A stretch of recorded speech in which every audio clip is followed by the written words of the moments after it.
Представници на Агенцијата за вработување вчера пред бизнис заедницата во Куманово го презентираа проектот Активација на ранливи групи на пазарот на трудот.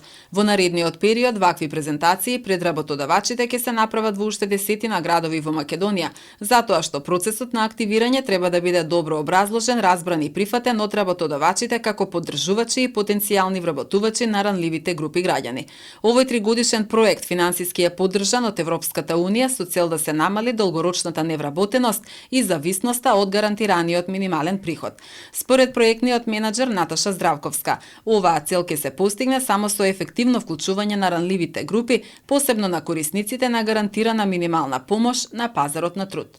Овој проект кој трае од 2019 година ги опфаќа ранливите групи на пазарот на труд преку нивно вклучување во специјализирани програми и услуги за развој на вештини. Како проектен тим работиме на реализација на оваа социјална реформа во државата со единствена цел најзагрозените категории од сиромаштија, односно тие што не се активни подолго време и се под социјална заштита, да се вклучат на пазарот на труд.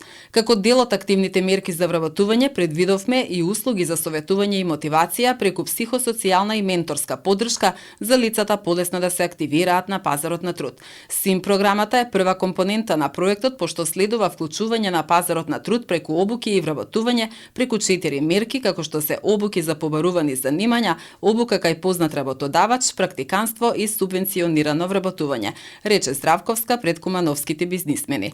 Во овој проект се вклучени повеќе од 1500 лица, корисници на гарантирана минимална помош, од кои досега најмалку 5% веќе се вработени. Реализацијата на проектот обезбедува информации за ранливите категории граѓани, како што се нивниот став, менталитет, уверувања и предрасуди, што ќе бидат основа за прилагодување на активните мерки и услугите на двете институции за да се постигнат подобри резултати на теренот. При тоа главни партнери, поддржувачи на ваквата активност се центрите за вработување, центрите за социјална помош и секако бизнис заедницата на локално ниво.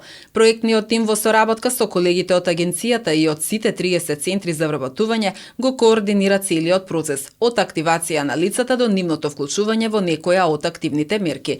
Самиот процес на соработка помеѓу центрите за вработување и центрите за социјална помош беше унапреден со воспоставување систем за електронска размена на податоци помеѓу институциите, што го подобри квалитетот на процесот на селекција и овозможи негова поголема ефикасност, додава Здравковска.